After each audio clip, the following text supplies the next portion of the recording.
Então, a gente vai falar sobre alterações de normalidade, são várias alterações que nós vamos falar, são alterações da normalidade, que significa que não são lesões, não são doenças, mas é uma variação do aspecto da normalidade, né? Aqui a gente está vendo o lábio normal, com exceção dessa lesãozinha aqui, mas de resto está tudo, né, perfeitamente normal. E o que a gente pode ver mais comumente, né, de alteração da normalidade? São essas lesões em forma de pápula com cor amarela ou branco amarelada. Vocês suspeitam de alguma coisa, de alguma alteração da normalidade? Alguém que quer falar? É grânulos de Fordyce, né? Grânulos de Fordyce. Quem é que está... Esther. Foi? Esther, foi. Isso mesmo. Alexandre também falou. Só um minutinho, a Bárbara perguntou, estou no celular, será que tem como? Tem como sim, Bárbara. Deixa eu botar o chat aqui do ladinho, que aí a gente vai vendo o chat também. Tá, então, é isso mesmo, grânulos de Fordyce, que são glândulas sebáceas ectópicas, né, fora do seu lugar normal. Vocês percebam assim que aqui também, apesar dos grânulos de Fordyce, existe uma nítida separação entre o vermelhão do lábio e a pele, né? Só que eu não vou mostrar só a alteração da normalidade, então eu quero que vocês prestem bastante atenção nas imagens. Por quê? Olha só essa imagem aqui, como é diferente. Tá atacado mesmo esse computador hoje. Aqui. Olha a imagem desse lábio. Ele está normal? Ele tem alguma alteração da normalidade? Perceberam a diferença do que é uma alteração da normalidade para o lábio, o que é normal e o que é anormal? Olha o apagamento exatamente dessa divisão entre o lábio, o vermelhão do lábio, né, e a pele da mucosa. Percebem que aqui você tem esse apagamento? Isso aqui é muito importante para você identificar que tem uma alteração que não é uma alteração da normalidade. Tem alguém com o áudio ligado? Dá uma olhadinha aí para fechar, porque está dando um eco. Beleza, ótimo. E esse paciente, ele tem além do apagamento, né, da divisão entre a mucosa,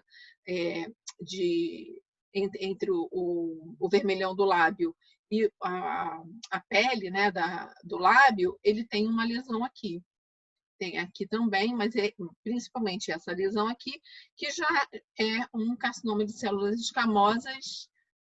Eu acho que esse foi bem diferenciado. Foi bem diferenciado. E já está operado, tratado, e não precisou nem fazer rádio nem químio. Mas isso é importante. Quando você perceber esse apagamento, alguma coisa tem de diferente, não é só uma alteração da normalidade, não é só um lábio mais ressecado, tá? Pode estar diante de uma quelite aquitínica, que não é alteração da normalidade, ok? Isso, Renata, quelite aquitínica, tá? Percebam que eu vou mostrar a alteração da normalidade e eu vou mostrar patologia, alterações que são importantes e que precisam de alguma intervenção, ok? Para vocês perceberem essa diferença. Ok, então lábio é isso. Aí, a gente vertendo o lábio superior e inferior, o que nós podemos ver de mais assim, significativo? Grânulos de Fordyce a gente vai encontrar? Vai encontrar. Mas, anatomicamente, tem o freio labial, que muitas vezes ele está ali de uma forma alterada, vamos dizer assim. Esse freio aqui, por exemplo, por exemplo, tá com a inserção dele exatamente na papila incisiva. Isso é normal, essa inserção do freio? Normalmente, o ideal é que essa inserção não esteja aqui, certo? Porque isso aqui pode causar retração gengival e tudo. E aí, a gente pode considerar essa inserção baixa de freio como, no caso, inserção alta, né? Por ser superior, a gente pode considerar uma alteração da normalidade, tá? No lábio inferior, a mesma coisa. Quando a gente everte, principalmente o lábio inferior, nós vemos várias bolinhas, várias pápulas nesse lábio inferior, e muitas vezes essas pápulas elas estão até um pouco proeminentes. Vocês podem me dizer o que é isso?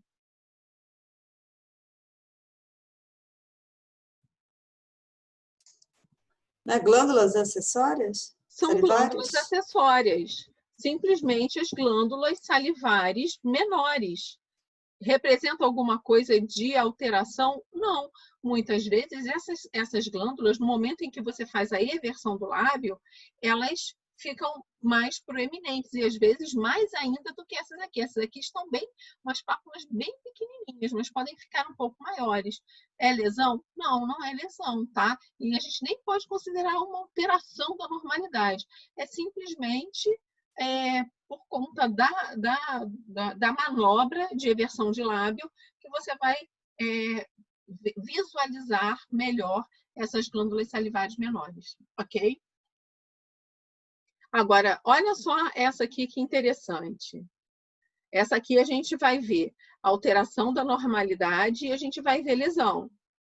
O que é alteração da normalidade e o que é lesão?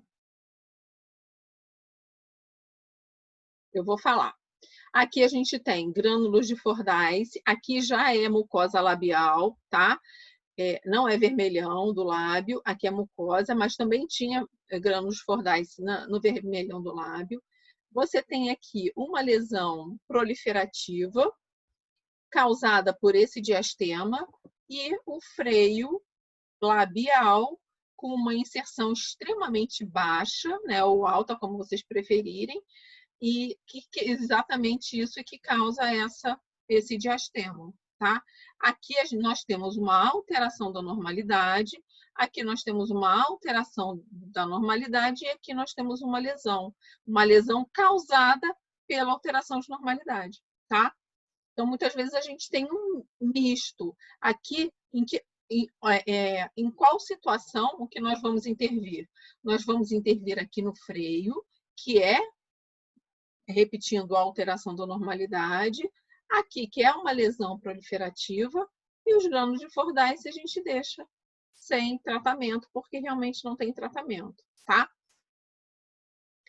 A inserção do freio causando diastema causa algum prejuízo para o paciente? Não, não causa. Só, talvez, uma lesão proliferativa, né? Por conta da sucção do lábio no espaço entre os incisivos. Mas pode causar um desconforto social para esse paciente. Por isso que a gente faz a intervenção, caso o paciente queira, tá? Os alunos de laser sabem que eu adoro cortar freio com laser de alta. Ó, aqui uma visão mais próxima do freio, lá da inserção do freio, né? E aqui a gente vai vendo uma gengiva saudável. Isso a gente também tem que ver no momento que a gente faz a eversão do lábio superior e inferior, ver como que está a característica de normalidade da gengiva. Aqui a gente pode encontrar algumas exostoses que vão aparecer como se fossem... Muitas vezes a pessoa, o dentista acha que é como se fosse... Eu já recebi assim, como se fosse um calo, né? Porque é uma área mais esbranquiçada na região onde tem a exostose. Às vezes tem várias exostoses bem pequenininhas formando como se fossem lesões papulares de cor esbranquiçada. Mas nada mais é do que um aumento de produção ali dos osteoblastos, causando uma exostose, um aumento ligeiro da região ali óssea, formando, então, uma diminuição da mucosa naquela região, tá? E não tem tratamento, a menos que cause algum desconforto, nesse caso estético, para o paciente. Liliana, ia te interromper rapidinho. Aquela proliferação acima do freio que você mostrou no slide anterior, ele tem algum nome específico? Hiperplasia fibrosa focal. Ok. Quem ia perguntar? Alguém? Eu ia perguntar. Quem? Pode. Vai lá, Cristina. Aquela exostose que você mostrou há pouco numa criança, pode ser também induzida por medicação? Não, corticoide? Exostose por corticoide? Esse tecido mais fibroso. Ah, não, aí, olha só, aí é outra coisa. É hiperplasia gengival associada a medicamento. O que eu estou falando é exostose. Depois eu acho que eu tenho uma imagem de exostose, sim. Tá. Depois eu vou colocar para vocês no grupo, tá? Tá. Que eu acabei não colocando aqui essa imagem. Uma coisa é hiperplasia gengival, outra coisa é hiperplasia no osso, tá? Eu vou pegar as duas e vou colocar para vocês conseguirem identificar a diferença, tá bom? Vou ficar devendo isso, eu vou botar lá no grupo. Tá, Cris? Esther? Esther, quer perguntar? Não, o que eu ia perguntar em relação às exostoses, tá? Por exemplo, teve um paciente de um colega meu que ele lutava boxe e ele teve que fazer uma cirurgia porque o protetor já não adaptava mais e não conseguia fazer protetor. Agora, o que eu ia te perguntar é o seguinte, isso pode voltar, isso pode retornar, essa nova formação óssea? Pode, né? Pode. É como se é uma proliferação de osteoblastos, né? Eles vão continuar, talvez, não sei se modifica a intensidade ou não, a frequência ou não, mas ele optou por fazer a cirurgia porque ele não conseguia colocar nenhum protetor, porque era uma elevação muito grande. Então, da mesma forma que a gente tem, deixa eu ver se é o próximo, não é o próximo, mas a gente tem os tórios mandibulares e palatinos que muitas vezes impedem a utilização, a confecção, na verdade, das próteses totais, né? Então, o dele era nessa área vestibular mesmo, entendeu? Então, é plástica, né? Tem que fazer uma plástica para que você consiga remodelar, né? Uhum. E aí conseguir encaixar a prótese ou o protetor para, enfim, para diversos, para esporte ou até para outras finalidades, né? Então é isso. E aí outra coisa que a gente vê e que muitas vezes assusta é a melanoplasia racial. Olha esse caso, vocês estão conseguindo ver a imagem do lado esquerdo ou está aparecendo tudo para vocês? Ou o quadrinho do chat está escondendo? Para mim está aparecendo tudo. Tá? É porque eu não vejo. Eu vou baixar aqui. Olha o grau de melanoplasia. Isso aqui não é lesão, gente, mas é paciente negro que tem a pigmentação melânica associada à raça, né? E assusta quando a gente vê, acha que é alguma lesão, mas não é. Aqui no inferior a gente vê nitidamente que é uma melanoplasia racial ligeiramente mais suave comparando com a superior, né? E quando vocês tiverem aula de lesão pigmentada, vocês vão ver lá que existem lesões malignas, né, pigmentadas, e que precisam de atenção, né, e de um diagnóstico precoce. Mas essa aqui não é. Essa aqui é simplesmente uma alteração da normalidade. E isso é importante a gente saber a diferença para não assustar o paciente, né? A gente vai biopsiar? Não, porque não tem a menor indicação. Não está vendo que ele está na arcada superior, está na arcada inferior, é paciente negro. Você vê que o próprio lábio aqui, ó, ele tem uma pigmentação, aqui ele tem pigmentação. Então, realmente é associada à raça, né? A quantidade de melanina que ele tem. Tá? Então, vamos nos atentar a essa questão. E muitas vezes, é uma coisa importante também, muitas vezes o paciente ele é branco, ele tem a pele branca, mas ele tem a ascendência negra. E muitas vezes, por conta dessa ascendência negra, esse paciente pode apresentar também pigmentação melânica racial. E aí a gente olha isso, como é que é branco e tem essa mancha na gengiva? Então isso é perigoso, pode ser que não seja, né? A gente nem coloca como hipótese diagnóstica uma alteração da normalidade, mas é uma coisa que vocês precisam estar sempre atentos. Não necessariamente quando a pessoa tem a pele branca, ela não tem ascendência negra, e aí por conta disso ela pode apresentar uma melanoplasia racial, tá?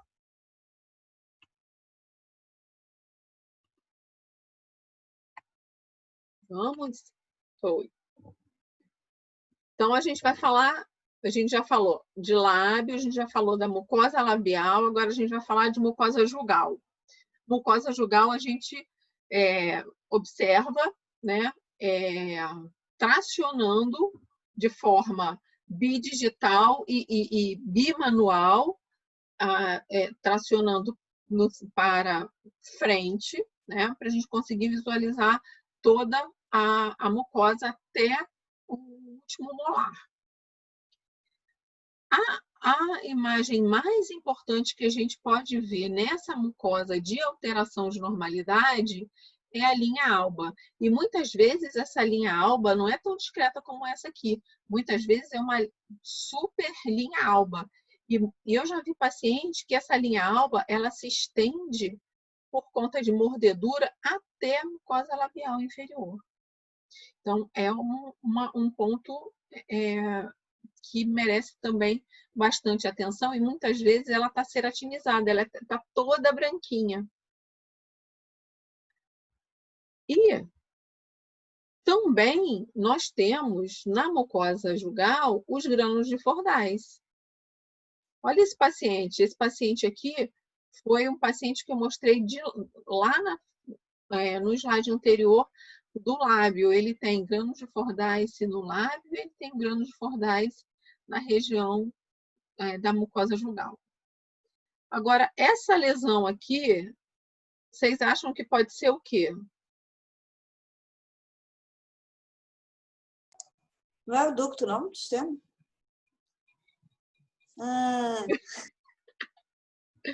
Não enganei! Poxa vida!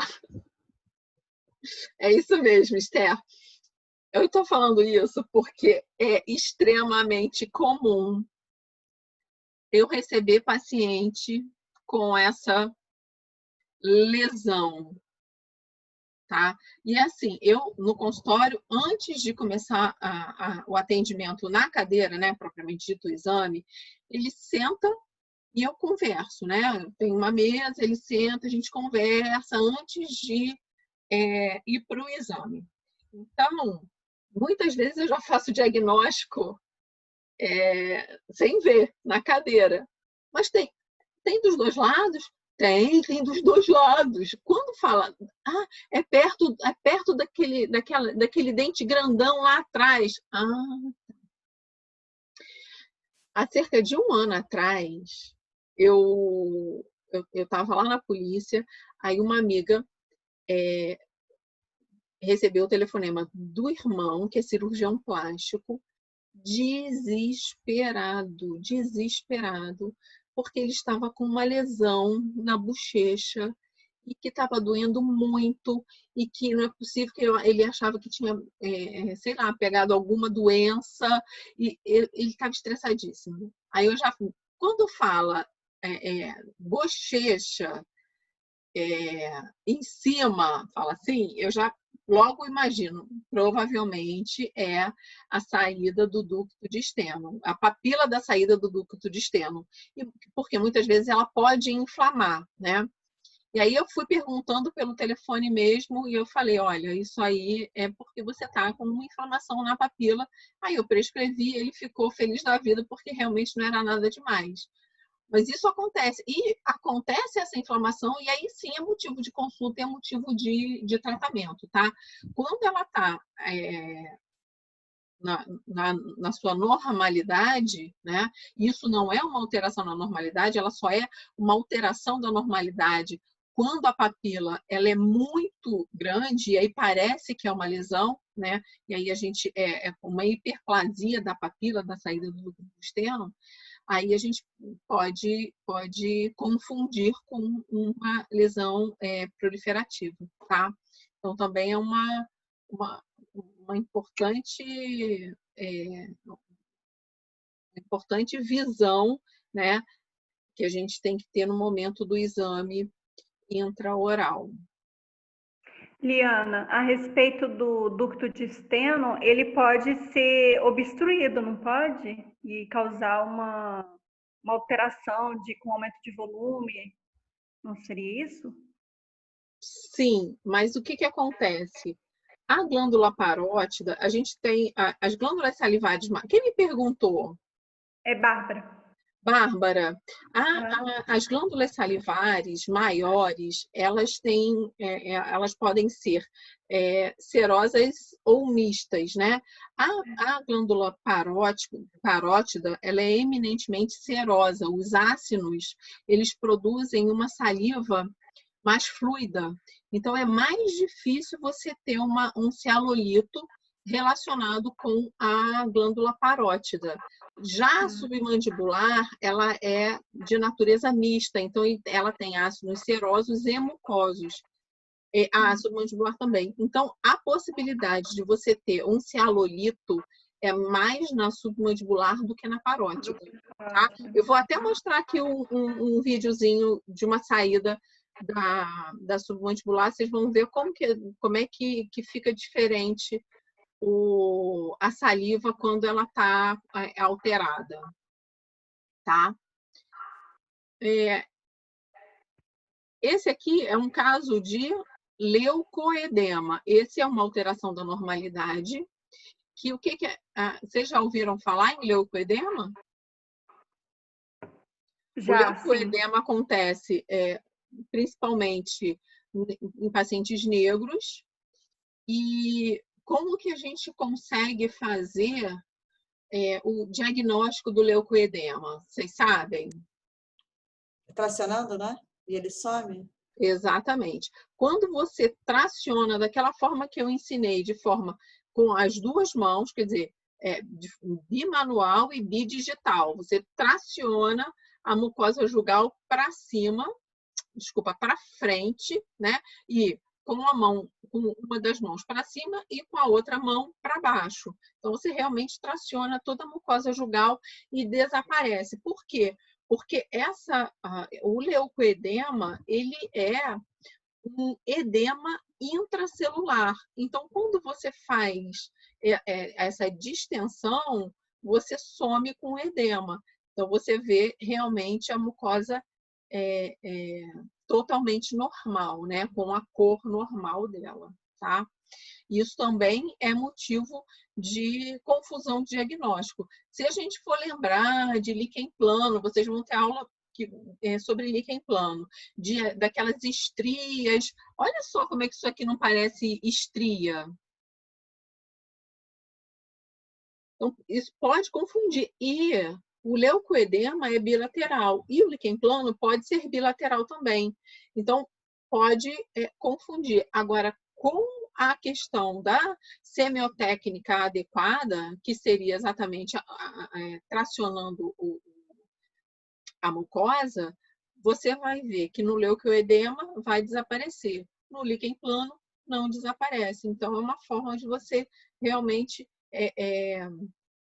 retirar da sua hipótese diagnóstica uma alteração da normalidade, tá? Língua. A gente tem que olhar o dorso da língua, o bordo lateral e a região ventral e sublingual. Se eu tivesse que falar assim, de um local mais importante, que a gente tem que tomar mais cuidado na hora de fazer o exame físico e na observação de alteração da normalidade ou de alguma doença, de alguma patologia, eu diria que seria o bordo lateral da língua. Tá? Por quê? Porque no bordo lateral da língua nós teremos muitas alterações da normalidade, muitas lesões associadas, por exemplo, à fricção, né, nos dentes, e a situação que é mais preocupante, e lesões proliferativas, etc., e o que é mais preocupante, que é o câncer bucal. Tá bom? Lembrando que a língua ela não é sim, toda lisa, ela tem diversas papilas, e essas papilas aqui circunvaladas são papilas que causam muita preocupação nos pacientes. E o freio lingual. Vocês sabem que hoje tem-se uma discussão muito grande com relação às frenectomias linguais em recém-nascido, né? Hoje existe até o teste da linguinha, que é lei desde 1914, que é um exame que você tem que obrigatoriamente fazer. E um dos profissionais que capacitados, né, para se fazer o teste da linguinha é o dentista. Vocês já ouviram falar em teste da linguinha? Como é que faz? Da doutora Roberta Martinelli? Qual é o protocolo? Então, isso realmente é bastante importante, né? E aí esse freio não é só no recém-nascido, a gente também vê anquiloglossia em crianças e até em adultos, né?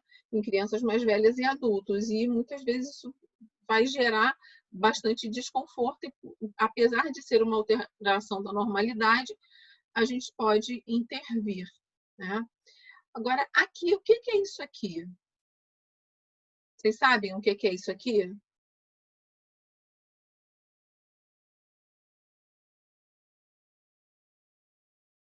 Isso é a papila foliada da língua. É uma alteração da normalidade? Não necessariamente, mas muitas vezes a papila foliada ela está edemaciada. Se você está com alguma afta, por exemplo, ela vai ficar mais sensível porque ela faz parte de uma coisa chamada anel de Waldeyer, que é um anel que a gente tem, né, na orofaringe, né, na região bucal e na orofaringe, que protege, né, para a entrada de micro-organismos. Então, essa papila foliada muitas vezes é confundida com uma lesão, quando ela está, por exemplo, com alguma alteração de sensibilidade. Então, é anel de quê, Eliana? Anel? Waldeyer.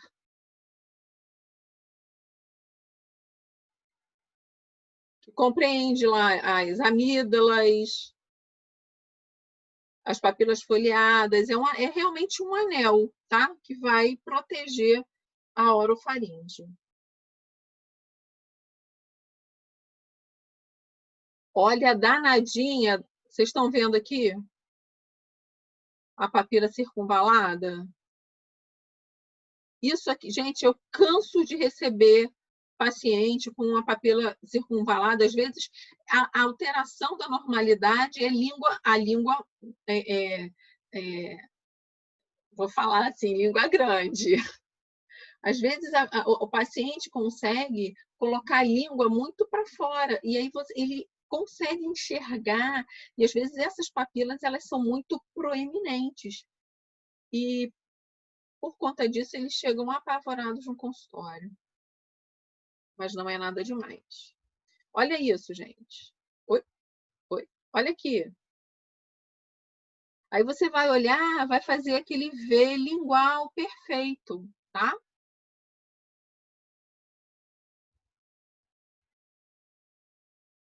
Aqui, o que a gente tem é a língua, essa língua aqui, ela já começou a ter uma alteração por conta de ser uma língua maior do que, não é uma macroglossia, tá?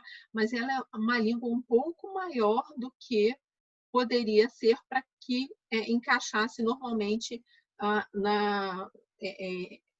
ali no local dela, né? Entre os dentes. Então, há uma pressão da língua para os dentes, né? Da musculatura da língua para os dentes. Então, ele vai forçando ali e aí vai marcando o bordo lateral da língua, tá? Que a gente chama de língua crenada, que ele está começando a ter a língua marcada, crenada, e também a língua fissurada.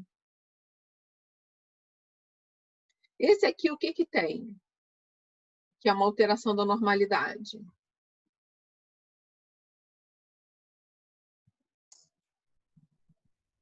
Quem pode me dizer?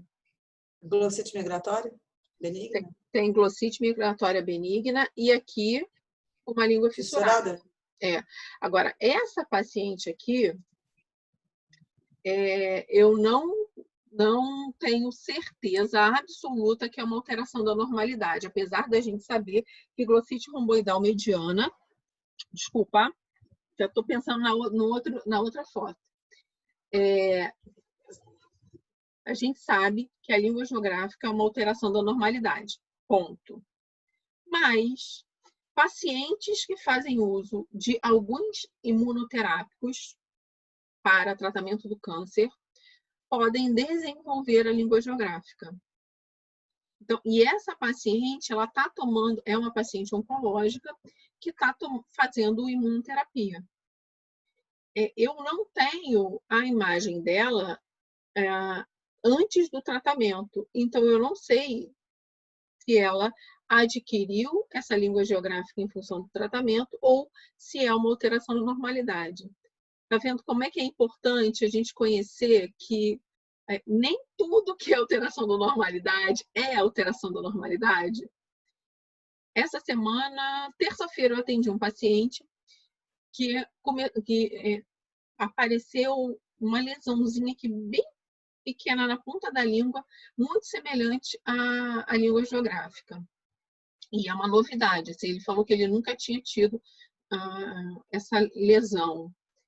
E aí eu comecei a perguntar se ele tinha alguma lesão no joelho, nos cotovelos, e ele tem lesão, tanto em joelho, nos dois joelhos e nos dois cotovelos. E aí eu pedi para ele procurar um dermatologista para ver se ele não tem psoríase, porque às vezes a língua geográfica está associada à psoríase. Então, tá vendo como é importante a gente saber um pouco mais sobre essas alterações da normalidade? Porque nem sempre são só alterações da normalidade. Olha esse exemplo aqui. Esse paciente, vocês estão vendo que tem uma língua geográfica aqui, né? Desculpa, língua fissurada. Eu estou misturando os nomes. Por favor, gente, me corrijam. Agora, vocês estão vendo que tem uma imagem um pouquinho mais vermelha aqui? No meio? Vocês estão conseguindo enxergar aqui? Tá, Cris? Como é que é o nome? Como é que é o nome disso aqui? Você já deu a cola, romboidal mediana, né? Glossite romboidal mediana. Eu adiantei tudo. Isso aqui É considerado uma alteração da normalidade hoje? A glossite romboidal mediana, quando eu aprendi lá atrás, há quase 30 anos atrás, a glossite romboidal mediana era uma alteração da normalidade. Hoje, o que a gente fala? Glossite romboidal mediana e está associada à infecção por cândida.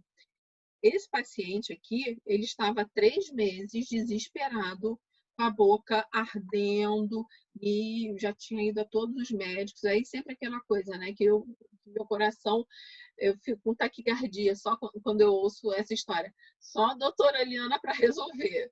Aí dá aquele, ai senhor, como é que vai ser isso, né? Que responsa. Mas era uma glossite romboidal mediana, a gente teve que tratar por mais do que 14 dias e ele ficou sem lesão. Então, a gente sabe que hoje em dia a glossite romboidal mediana não é mais uma alteração da normalidade, tá? A gente sabe que é associada à candidíase, à infecção por cândida, tá? Aliás, a língua conta muita história de paciente. Eu tenho um livro de medicina chinesa só falando de língua, é um negócio assim impressionante. Como que realmente a gente tem alterações na língua relacionadas a questões de saúde e até emocionais. É muito interessante.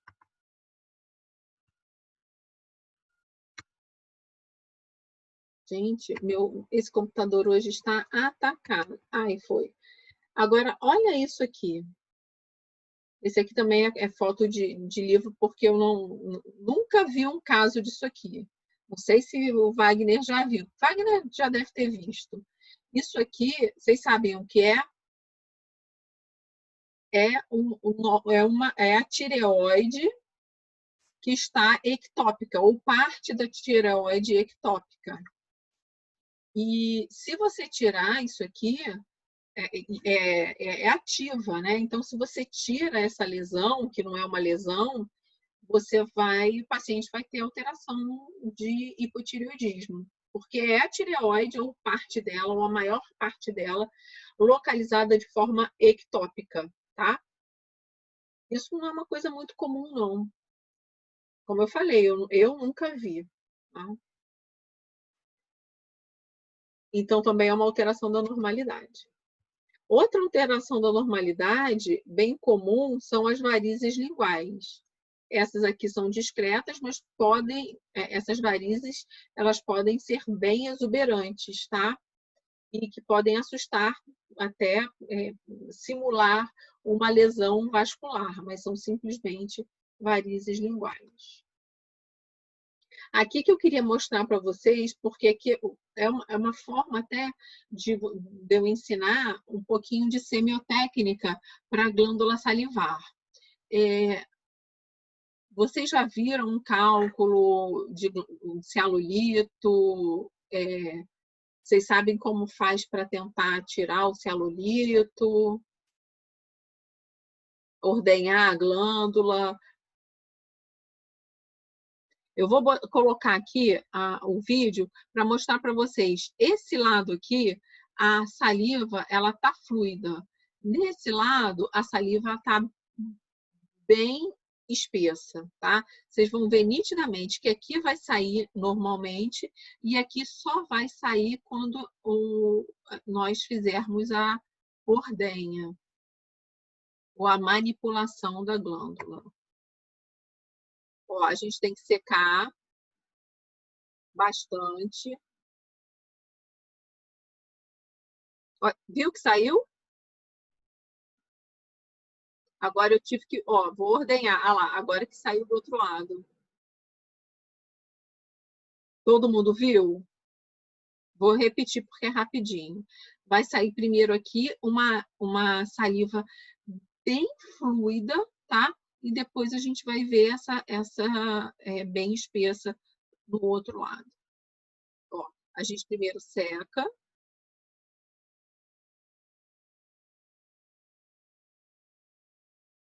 saiu.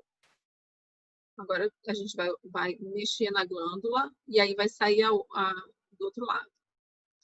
Conseguiram ver? Sim, tá. Isso aqui, esse tipo de saliva, ela é uma alteração da normalidade, né? Ela está mais espessa do que a, a glândula, ela está com alguma questão que não necessariamente é um cialolito ou é uma cialoadenite, ela pode estar em hipofunção por algum motivo, tá? E aí essa saliva, ela fica assim, mais espessa. E aí a gente tem que fazer instruir o paciente, né, no sentido dele estimular esse fluxo salivar para que essa saliva volte a ser mais fluida, como a saliva da submandibular do lado oposto, contralateral. Outras coisas que a gente pode ver, assim, que não chega a ser uma alteração da normalidade, mas é algo que a gente não precisa tratar. O paciente mordeu a língua e ficou assim. E esse paciente aqui também mordeu a língua?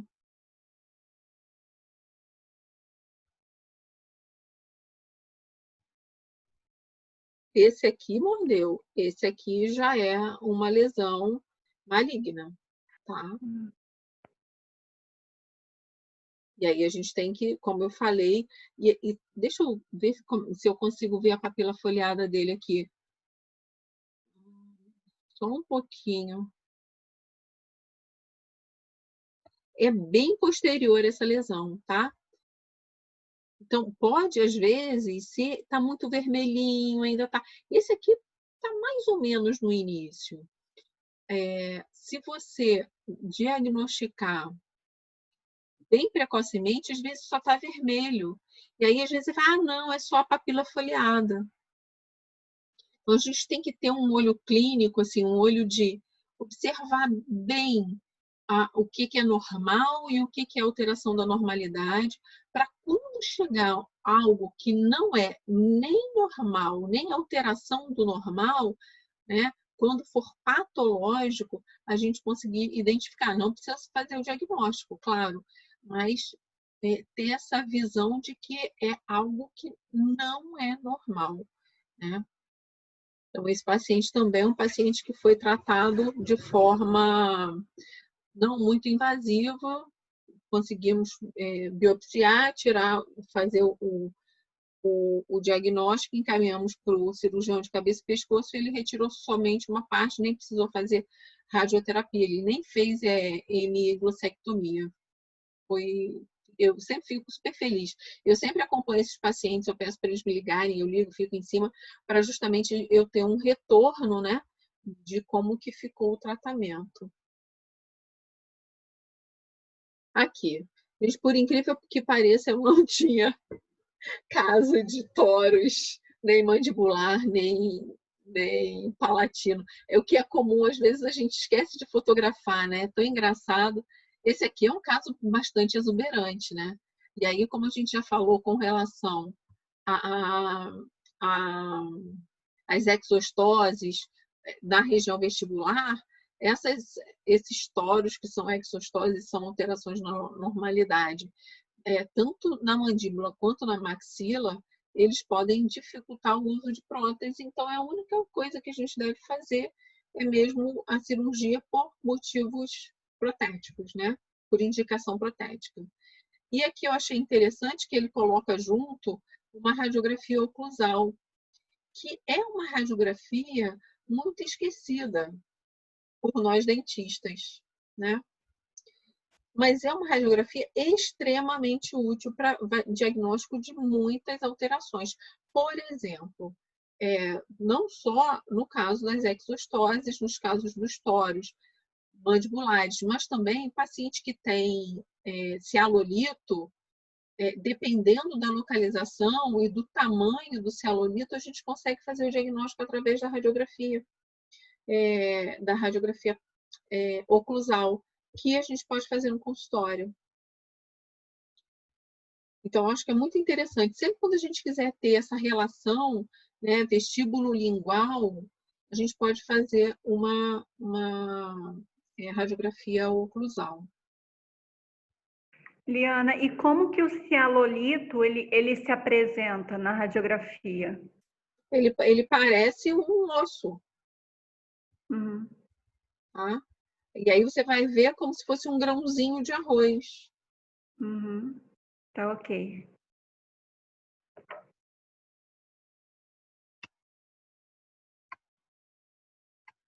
Ai, foi. Palato agora. O que a gente tem que ver no palato? A gente tem que ver, muitas vezes, a papila incisiva, ela é bastante proeminente. Ela é bem gordinha, né? E também as rugosidades palatinas, muitas vezes, às vezes naquele palato ogival, essas rugosidades palatinas, elas são bastante profundas. É somente alteração da normalidade, a gente não tem uma patologia ali relacionada, tá? Agora, olha aqui essa foto de essas rugosidades, como elas são proeminentes, né? E esse palato é um palato meio ogival, né? E aí também tem o torus. Agora, a papila incisiva, muitas vezes, ela tem mais do que simplesmente uma hiperplasia natural dela, né? Muitas vezes ela está relacionada com uma lesão. Vocês estão vendo aqui que aqui é mais do que simplesmente uma papila gordinha. O que pode ser isso aqui? Cisto do ducto nasopalatino. Uau.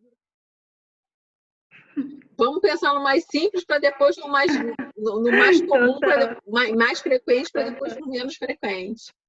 O que pode... A inserção do freio. Essa paciente ela tem um ligeiro diastema, tá?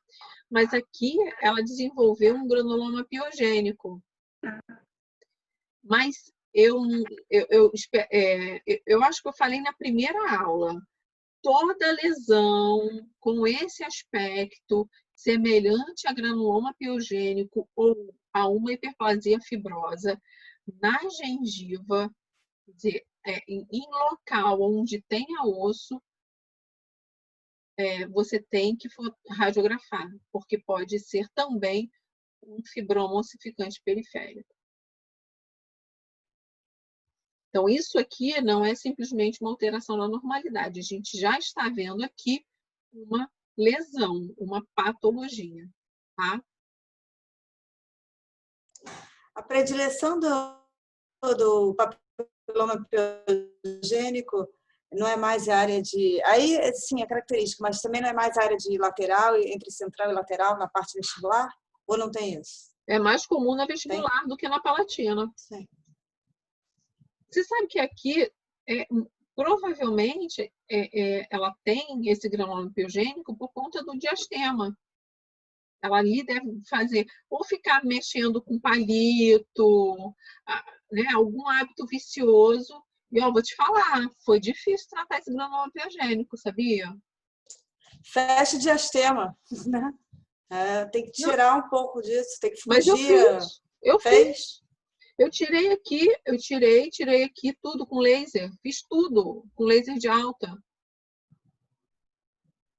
Da primeira vez eu fiz uma cirurgia mais conservadora, não adiantou nada, voltou 2 semanas depois. Aí eu tive que fazer, aí eu mandei ver, né? Tá. E depois disso, não seria indicado fechar o diastema, fazer uma resina, né? Alguma coisa assim, porque para tirar essa memória, né? Com conter certeza. fisicamente, fazer uma barreira, né? Com certeza. Com certeza. No horário, deixar para vocês essa frase, que é uma frase que eu encontrei na internet, mas que eu achei fantástica. O fundamento da clínica é observação, porque o corpo fala, né? E a semiologia traduz. Se a gente souber fazer o exame adequado da cavidade bucal, já facilita enormemente o nosso diagnóstico, porque está ali. tá, vamos dizer assim, tá na nossa cara, né? Tá ali para a gente ver. Se a gente tiver um olhar crítico, se nosso olhar não for cego por falta de conhecimento, a gente consegue fazer muitos diagnósticos e eu acho que o diagnóstico mais importante que é do câncer bucal, né? Que a estimativa do INCA é de 14 mil, cerca de 14 mil novos casos de câncer de boca no ano de 2020. Então, é muita gente com câncer de boca, né? E a gente precisa ter esse olhar, né? Essa observação e entender que o corpo está ali, está falando, o corpo do nosso paciente, a gente tem uma responsabilidade de fazer esse diagnóstico o mais precocemente possível, porque quanto mais precoce o diagnóstico, melhor vai ser o prognóstico, né? E o tratamento desse paciente, tá? E aí, como as meninas me pediram, Alessandra e Renata, em primeira mão, antes de falar para todo o resto, dia 3/7, a gente vai fazer um curso de gestão, que é para planejar realmente a retomada do atendimento no consultório, e que a gente vai falar sobre esses assuntos aqui: panorama da odontologia no Brasil, uma introdução de gestão de consultório. A gente vai abordar, né, como calcular a hora clínica com já tabela de Excel já prontinha, cola só para inserir os dados, entender como que a gente deve gerenciar esse estoque que a gente tem no consultório, como é que funciona isso, qual é a melhor forma de se fazer, comprar e estocar, ou existe outra forma mais interessante, e fazer o planejamento estratégico para essa retomada de atendimento. E aí o curso vai ser no dia inteiro, no dia 3/7, uma sexta-feira, então 8 horas de curso. E aí quem quiser também há a possibilidade de mais 4 horas de mentoria individual, que aí a gente vai, de acordo com todo esse conhecimento adquirido nessas 8 horas de curso, a gente vai fazer, montar todo o plano de, não só o planejamento estratégico, mas todo o plano de retomada, se for necessário, inclusive, um plano de negócios completo, tá bom? E aí o objetivo é esse, desmistificar essa organização financeira, porque nós somos gestores do nosso negócio, nós somos empresários do nosso negócio, e a gente não pode ter prejuízo, não. A gente está no consultório para ter lucro, para ganhar dinheiro, né? Tá bom? É isso. Deixa eu terminar aqui de pausa. Deixa eu terminar.